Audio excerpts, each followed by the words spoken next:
Hallo und herzlich willkommen bei Sugar Princess. Heute zeige ich euch eine leckere Fruchttorte mit zweierlei Mousse und einem fantastischen Pistazienbiskuit. Es ist meine diesjährige Geburtstagstorte. Wenn ihr dieses Video seht, dann feiere ich schon mit meiner Familie. Ja, sie ist einfach wunderschön anzusehen und schmeckt auch fantastisch und besteht aus eben der Mangomousse und der Erdbeer- oder Himbeermousse, da könnt ihr wählen, einem tollen, wunderschönen rot leuchtenden Spiegel und natürlich dem leckeren Pistazienbiskuit, was ganz Feines. Und bevor wir jetzt ins Rezept starten, schaut unbedingt bei mir auf dem Blog auch vorbei. Den verlinke ich euch hier unten in der Infobox und hier oben auf dem kleinen i, denn da schreibe ich meistens noch weitere Infos zum Rezept. Da findet ihr auch das Rezept zum Ausdrucken, also alle immer schön vorbeischauen. Dann müsst ihr jetzt auch nicht mitschreiben.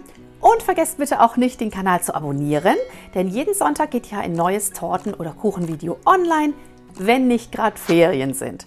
Deswegen, damit ihr keins verpasst, auch gleich die kleine Glocke aktivieren und wir starten direkt mit der Zubereitung unseres leckeren Biskuitbodens. Ich backe in einer 26 cm Springform. Den Ofen habe ich vorgeheizt auf 175 Grad Ober-Unterhitze und ich gebe mir 4 mittelgroße Eier in die Schüssel. Die sollten Zimmertemperatur haben und die schlagen wir uns jetzt erstmal an und dann lassen wir den Zucker hinzurieseln. Und zwar sind es 140 Gramm Zucker. Das Ganze muss 10 bis 20 Minuten geschlagen werden, damit die Masse wirklich standhabt. Ihr könnt natürlich die Masse auch in der Küchenmaschine zubereiten, dann könnt ihr in der Zeit auch was anderes machen. Eine Prise Salz geben wir uns natürlich noch dazu, dann lassen sich die Eier besser aufschlagen. Los geht's!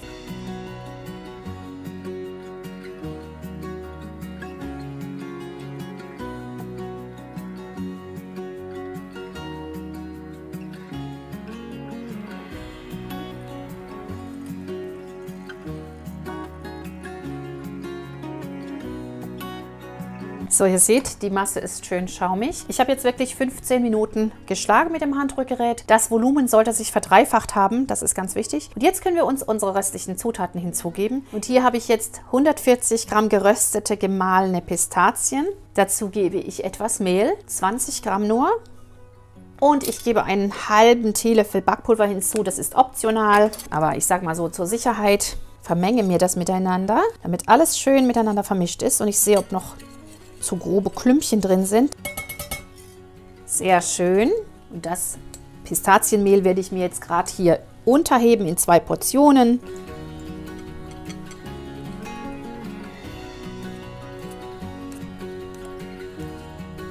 Ihr könnt auch einen Spatel nehmen oder auch einen Schneebesen, wie ihr am besten klarkommt. Und wirklich nur so lange unterheben, bis es verrührt ist. Es soll eine ganz, ganz leichte Masse sein. Kann auch 3 Portionen sein, dass es nicht so direkt einsinkt, sonst habt ihr dann gleich Klümpchen. Immer so ein bisschen von außen nach innen heben und ausschütteln. Und dann gleich aufhören, nicht weiter rühren. Wer den Biskuit überrührt, der rührt sich die Luft wieder raus jetzt. Der Rest. Jetzt haben wir gleich alles untergehoben. Was jetzt noch fehlt, ist unsere zerlassene und abgekühlte Butter. Und da habe ich 30 Gramm mir einfach in der Mikrowelle gerade zerlassen und ein bisschen abkühlen lassen. Und die werde ich jetzt auch noch unterheben. Ganz sanft. Wir wollen uns den Fluff behalten, den wir gerade mühevoll 20 Minuten reingeschlagen haben in die Masse. Und wirklich nur ganz kurz unterheben, gar nicht rühren, sondern ganz, ganz sanft. Sonst fällt euch der Biskuit nachher beim Backen zusammen. Das ist eben eine sehr, sehr dievenhafte Masse. So, wir können sofort backen, deswegen ist es auch wichtig, den Backofen sofort vorzuheizen, bevor man überhaupt mit dem Rezept anfängt. Denn das darf jetzt nicht lange stehen, sonst fällt euch diese zarte, luftige Masse wieder zusammen. Meine 26er Springform, fertig vorbereitet mit einem Backpapier, gerade eingespannt und hier nicht fetten den Rand. Der Biskuit ist so zart, der kann sonst nicht hochklettern. Der braucht schon ein bisschen Halt, deswegen bitte nicht fetten. Und wir lassen unseren Biskuit einfach in die Form fließen. Wunderschön.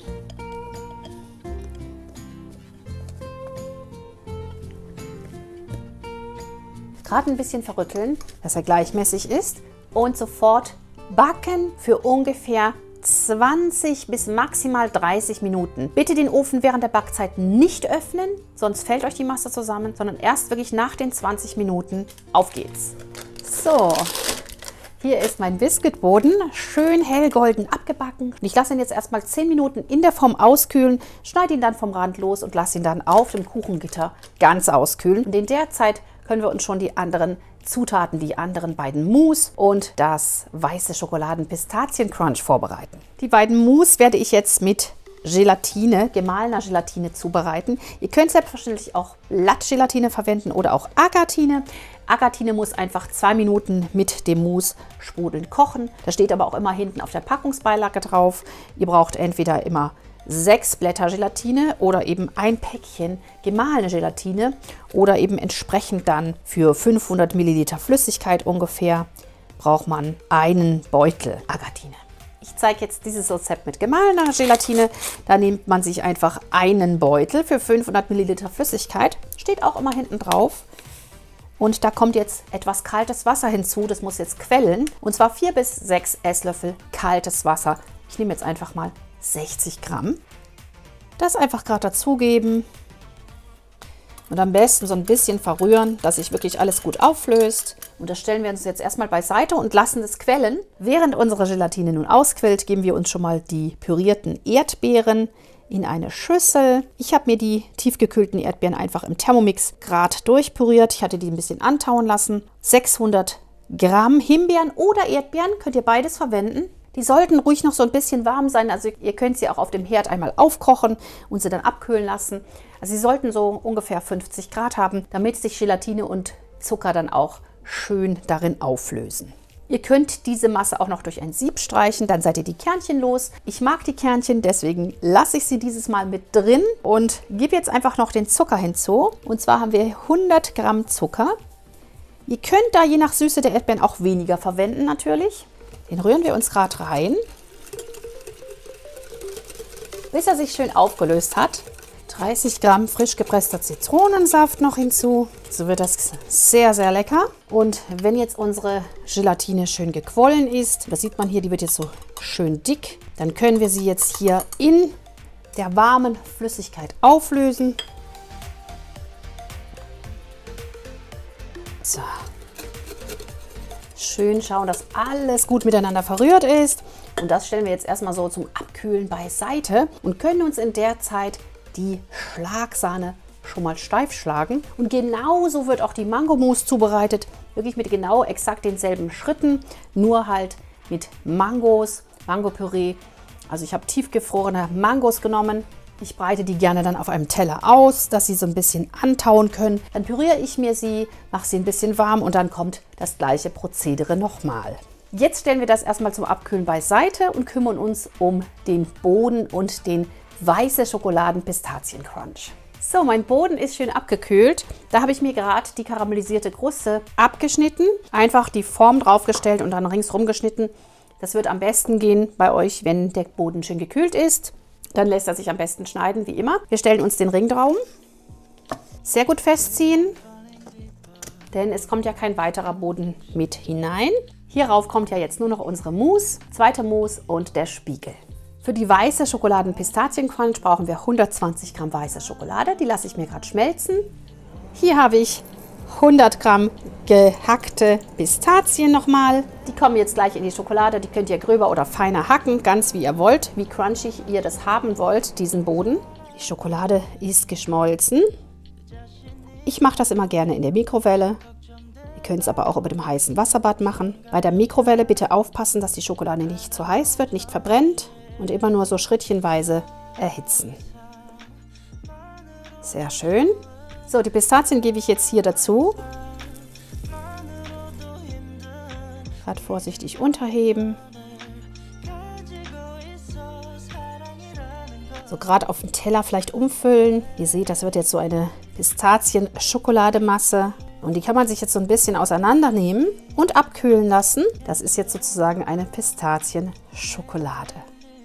Sehr lecker. So, die Masse ist fest geworden. Ich hatte sie so ein bisschen im Tiefkühler und jetzt kann man sie so ein bisschen noch zerbröseln. Das ist selbstverständlich optional, müsst ihr nicht machen, aber ich finde es besonders edel und schön und für mich gehört das in diese Torte mit rein. Und wenn ihr das so nach eurem Gefühl zerkleinert habt, dass es für euch passt, gröbere oder kleinere Stücke, dann kann es auf den Boden gegeben werden. Einfach gerade drauf verteilen. Wenn man eine feste Masse haben möchte, geht das natürlich auch. Da muss man etwas mehr Schokolade verwenden. Dann wird das fest und man muss es dann aber schon direkt auf die Torte drauf gießen. So, wunderbar. Das stellen wir uns gerade beiseite und kümmern uns jetzt um die Erdbeer- oder Himbeermus. Bei mir ist sie jetzt schön auf Zimmertemperatur abgekühlt und jetzt kann ich mir die Sahne steif schlagen. So, dann geben wir uns die 400 Gramm kalte Schlagsahne wie immer in unsere Schüssel und schlagen sie so lange fest, bis steife Spitzen stehen bleiben. Ganz wichtig, sollte wirklich schön steif sein.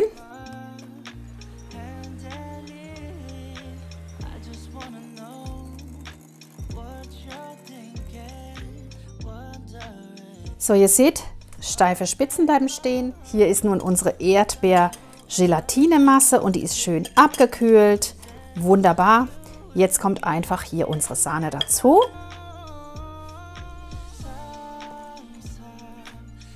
Ich gebe mir übrigens auch immer etwas Sahne fest noch in die Sahne. Dann bleibt es einfach alles länger fest. Schön sanft unterheben. Und ihr seht, es gibt eine wunderschöne Erdbeer- oder auch dann entsprechend Himbeerfarbe. Schauen, dass wirklich alles mit reingerührt ist, auch von unten. Sehr schön. Unsere Mousse ist fertig. Sie kann jetzt auf den Boden gegossen werden.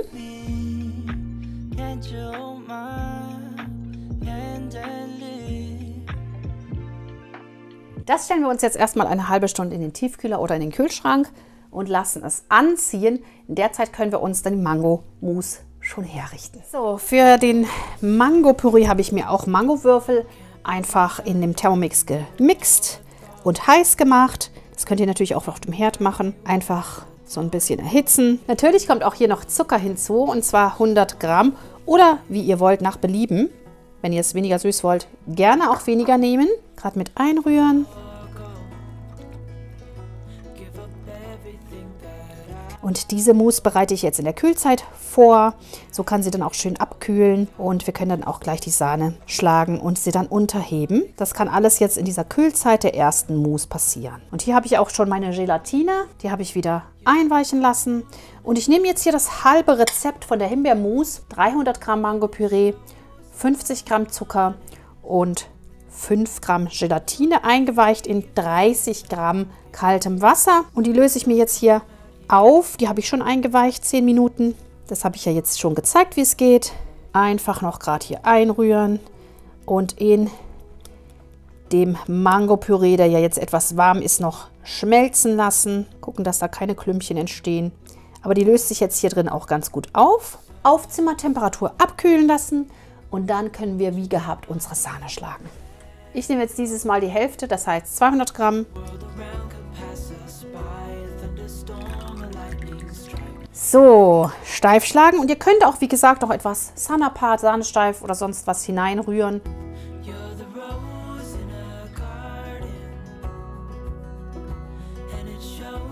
Ein Schnitt bleibt sichtbar, die Sahne ist festgeschlagen und wir können sie unter die abgekühlte Mango-Mousse heben, genauso wie bei der Himbeermousse oder Erdbeermousse, nur wir haben jetzt einfach die Hälfte des Rezepts. Und ich gebe immer auf 200 Gramm oder 250 Gramm Sahne, gebe ich 2 Teelöffel Sahneapart oder Sahne fest, ein Tütchen Sahne fest. Ist das gleiche, damit einfach die Sahne wirklich Stand hat und die Gelatine so ein bisschen unterstützt. Meine Mango-Mousse ist schön abgekühlt und ihr seht, sie dickt so ein bisschen an. Ich hatte sie nämlich ein bisschen im Kühlschrank stehen. Ab und zu mal umrühren, dass sie nicht ganz fest wird. Und sobald sie angeliert, können wir auch unsere steif geschlagene Sahne unterheben.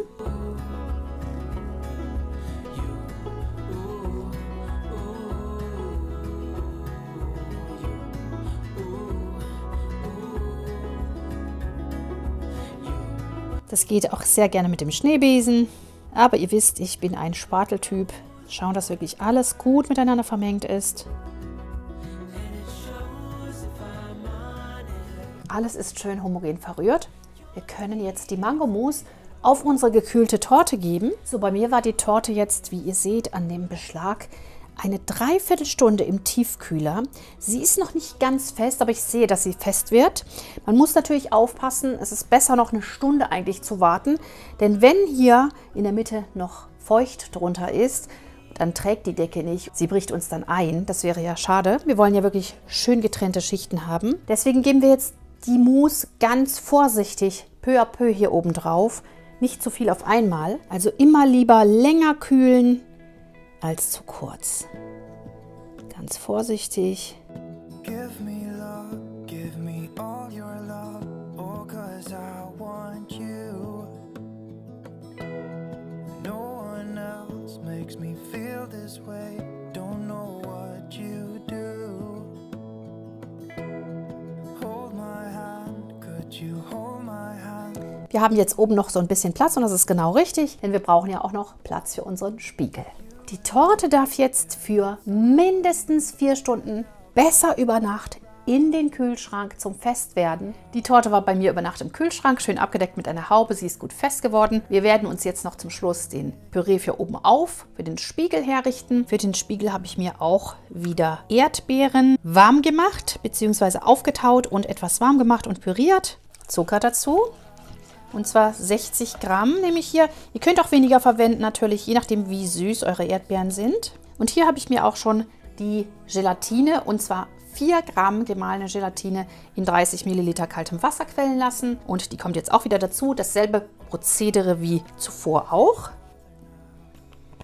Die rühren wir uns auch mit ein, dass sie sich schön auflöst. Und dann lassen wir unsere Spiegelmasse auch auf Zimmertemperatur abkühlen, bevor wir sie jetzt auf die Torte gießen. Eine schöne Farbe. Das gibt einen wunderschönen Spiegel. Während nun der Spiegel abkühlt, schlage ich mir meine Sahnesteife. Ich habe hier 300 Milliliter kalte Sahne und habe 2,5 Teelöffel Sanapat gemischt mit etwas Vanillinzucker. Den lasse ich gleich dazu einrieseln und dann schlage ich mir die Sahne schon mal steif und stelle sie einfach beiseite. Dann bin ich damit schon fertig und kann dann gleich auch die Torte dekorieren.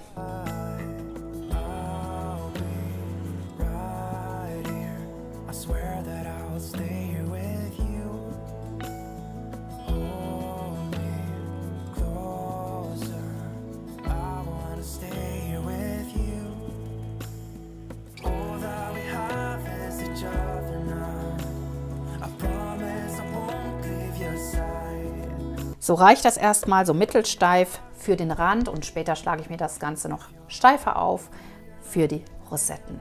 So, inzwischen ist mein Spiegel schön abgekühlt und jetzt können wir ihn einfach auf die Torte fließen lassen. Los geht's.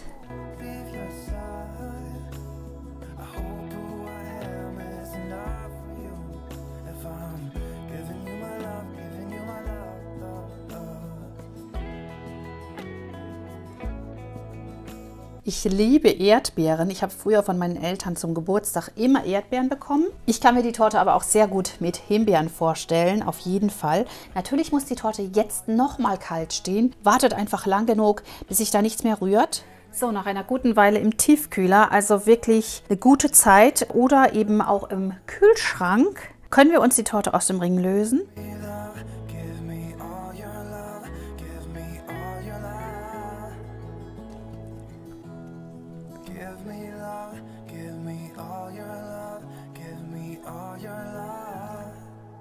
Und da ist nun unsere Torte, die streichen wir uns jetzt noch ein und dekorieren sie final. Außenrum eine Schicht weichere Sahne.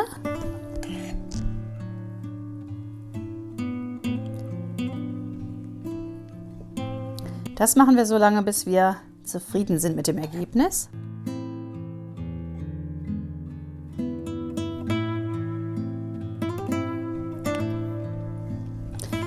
Einmal noch abziehen ringsherum. Mit der Teigkarte oder mit dem Spatel, das geht auch. Und die Löcher flicken, soweit noch Löcher sind. Und das machen wir so lange, bis wir zufrieden sind.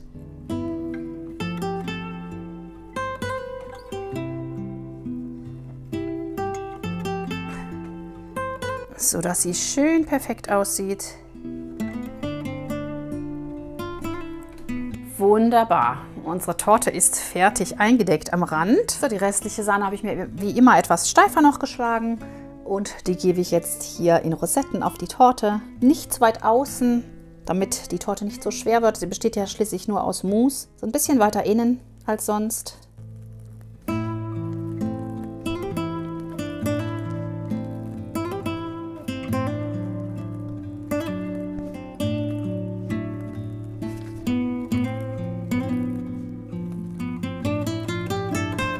Jetzt können natürlich noch Erdbeeren oben aufgelegt werden oder Himbeeren.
Ja, das war die wunderschöne Fruchtmus-Torte mit Erdbeeren, Mango und viel Sahne und super fruchtig und schön. Ich finde, es ist eine schöne Torte schon für die Ostertage und ich hoffe, euch hat das Rezept gefallen. Wenn ihr sie nachbacken werdet, freue ich mich natürlich wie immer über eure Fotos auf Facebook oder Instagram. Alle Links dazu findet ihr wie immer hier unten in der Infobox. Ich wünsche euch ganz, ganz viel Freude beim Nachbacken. Bleibt gesund. Bis nächste Woche Sonntag um 10 Uhr. Macht's gut. Tschüss.